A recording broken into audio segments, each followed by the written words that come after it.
Hey guys, so today I'll be showing you how to install an IDE, and an IDE is pretty much an integrated development environment, whatever that means. Actually, it's a program that allows you to write up other programs pretty much.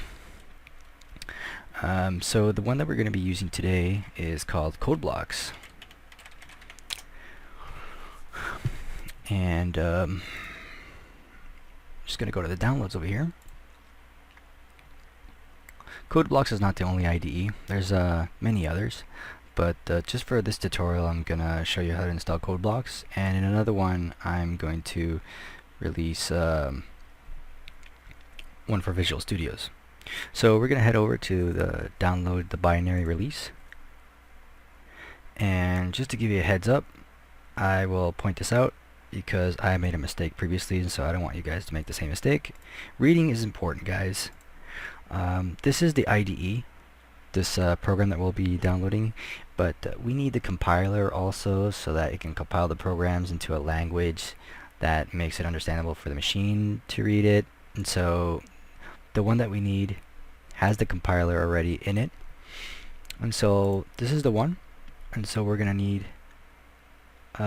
this IDE, which is this one. So we'll go and install from this mirror, and we will download it. However, I already have it downloaded because if I download it from here, it's going to take an absurd like 30 minutes. Yes, well, it'll be more like 10 minutes, but I'm just not going to do that. No, cancel download. I already have it pre-downloaded, so I'm just going to install it for you guys.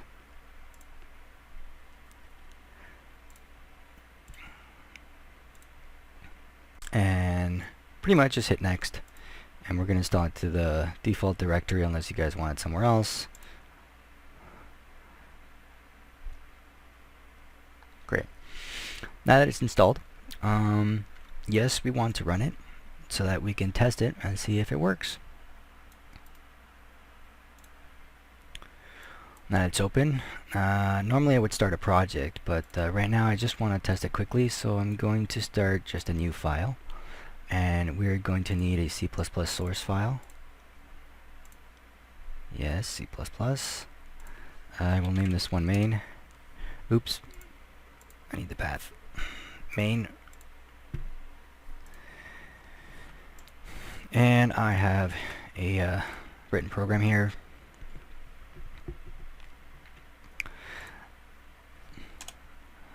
So just to get you guys a little bit familiar, so I'm not going to explain everything here in detail because I'm going to be explaining that later in other tutorials.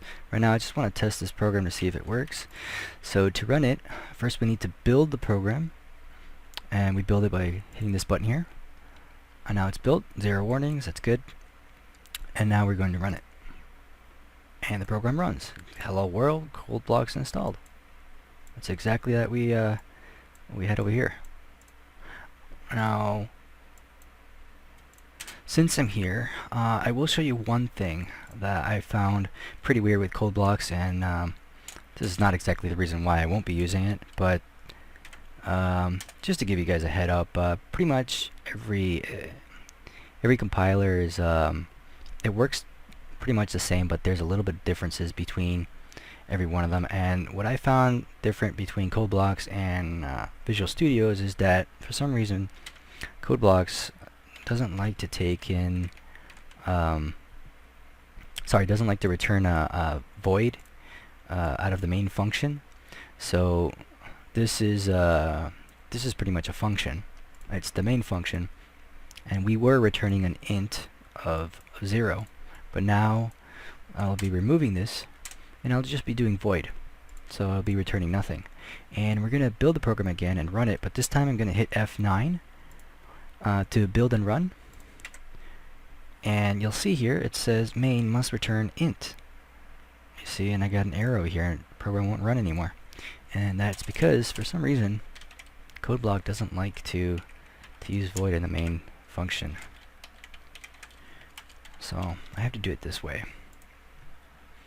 But if you hop on Visual Studios, this doesn't happen. So, like I said, some compilers are different than others. Just by a bit, they all pretty much do the same thing though. Just syntax-wise, a couple things are just, minorly different. Right then, so that's about it then.